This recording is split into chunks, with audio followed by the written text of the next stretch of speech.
बोदाबाग में सरकारी जमीन पर अवैध कब्जा कर मकान व अन्य निर्माण करने वालों के खिलाफ पुलिस और प्रशासन ने शुक्रवार को बड़ी कार्रवाई की। करीब 50 मकान जमीन दोज कर दिए गए। यह कार्रवाई हाईकोर्ट के आदेश पर की गई। इस कार्रवाई से सालों से सरकारी जमीन पर मकान बनाकर रह रहे गरीब परिवारों के सिर से छत छिन गई। अब वह बेघर हो गए हैं। प्रभावित लोगों ने शासन की इस कार्रवाई का विरोध करते हुए अन्यत्र स्थान उपलब्ध कराने की भी मांग की है।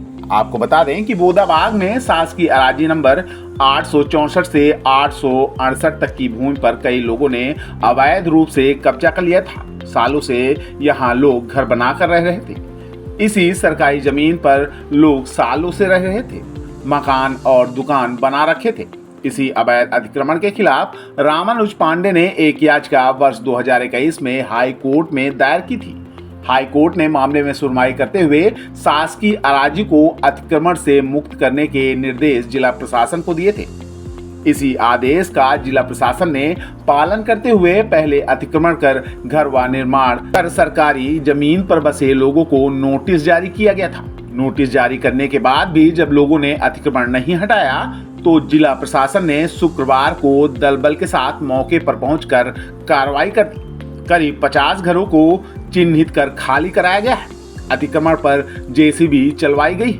इस सरकारी जमीन पर सालों से लोग रह रहे थे, उन्हें एक झटके में ही हटा दिया गया। अब उनके सामने परिवार के साथ रहने का संकट खड़ा हो गया है। प्रशासन की कार्रवाई से बोदाबाग में अफरा तफरी मची रही। गरीब परिवार इस कार्रवाई से बेघर हो गए हैं। उनके सामने अब सिर छुपाने तक की जगह नहीं रह गई है। क्या कहना चाह रहे हैं? क्या नाम है आपका? अवधेश कुमार पटेल नाम है मेरा। मैं यही बगल में रहता हूँ, पीपल के पेड़ के आगे। मेरे को कोई नोटिस नहीं है और अभी पता चला है कि कल 11 बजे तक का घर गिराने का। कब से रह रहे हैं? कौन कौन रहता है? हम यहाँ आज 45 साल से रह रहा हूँ। 45 साल से रह रहा हूँ। तब क्या था? मेरे बच्चे रहते हैं। मैं पीडब्ल्यूडी में हूँ। अभी 90 में जो बेदखली का आदेश हुआ था उसमें मेरा घर ये नहीं गिरा था। अभी मेरे को कोई नोटिस नहीं जारी हुई है। अब पता चल रहा कि खाली करने के लिए बोल रहे हैं। अभी तो मेरे पास कोई नहीं आया। मेरा यही बगल में पीछे घर बना हुआ है। हो गया, गरीबों को बेघर करना है और क्या है, तो आपको दिख ही रहा है। कब से आप लोग रह रहे थे? हम तो जब से इनको देखे तो यहाँ पे है ही है और हमको लगता है कि 3 पीढ़ी रह रही है। और जैसे हटाने की अभी तक जो प्रक्रिया रहती थी कि कहीं ना कहीं देते थे, इनको कहीं किसी को कहीं मकान नहीं मिला। अब ये सब बेचारे कहाँ जाएंगे? अब त्यौहार चल रहा है नवरात्रि का, इसमें 90% से ज़्यादा बच्चों को छोड़ दीजिए, सब व्रत है बेचारे।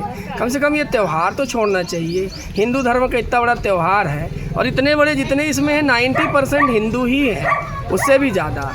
तो ये कहीं ना कहीं देखिए अत्याचार, सरकारें कितनी आई कितनी गई, सरकार किसके लिए होता है? हटाइए, आपको लगता है कि सरकारी में है तो कई जगह की हटी है, आपत्ति उसमें नहीं है। आपत्ति कि कहीं इनको बसाना चाहिए। अचानक से ये एक ऐसे अचानक से तो नहीं, सूचना इनको दिए, सूचना तो इनको था, नोटिस था, उसका ये नहीं है। और साहब ये बताइए कहीं ना कहीं इनको रहने का स्थान तो देना चाहिए कि नहीं देना चाहिए? क्या नाम लिखते हैं? हम लिखते हैं विक्रम सिंह। यही है, सामने हमारा मकान है।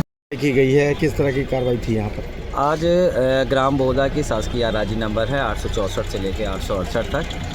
इसकी एक याचिका रामानुज पांडे के द्वारा माननीय उच्च न्यायालय में दायर की गई थी 2021 वर्ष में, और जिसकी सुनवाई करने के पश्चात माननीय उच्च न्यायालय के द्वारा आदेश जारी किए गए कि विधिक कार्रवाई का प्रक्रिया का पालन करते हुए जो शासकीय अराजी है उसे अवैध कब्जे से मुक्त कराया जाए। उसी के तहत धारा 248 के तहत तहसील न्यायालय में इसकी सुनवाई की गई और अनाधिकृत कब्जा वाले जो 50 लोगों ने यहाँ पर कब्जा किया था, दुकान और कुछ सेट बना करके और कुछ अन्य संरचनाएं बना करके उनको यहाँ बेदखली की गई। और लगभग 2 माह पूर्व उनको बेदखली की नोटिस भी दी गई थी कि आप लोग अपना 10 दिवस के भीतर कब्जा खाली कर लें, परंतु किसी के द्वारा स्वतः खाली नहीं किया गया था। इसीलिए आज इसके लिए यहाँ पर खाली कराने की कार्रवाई की गई। ये रामानुज ने जो याचिका लगाई थी वो क्या कारण था उनका लगाने का?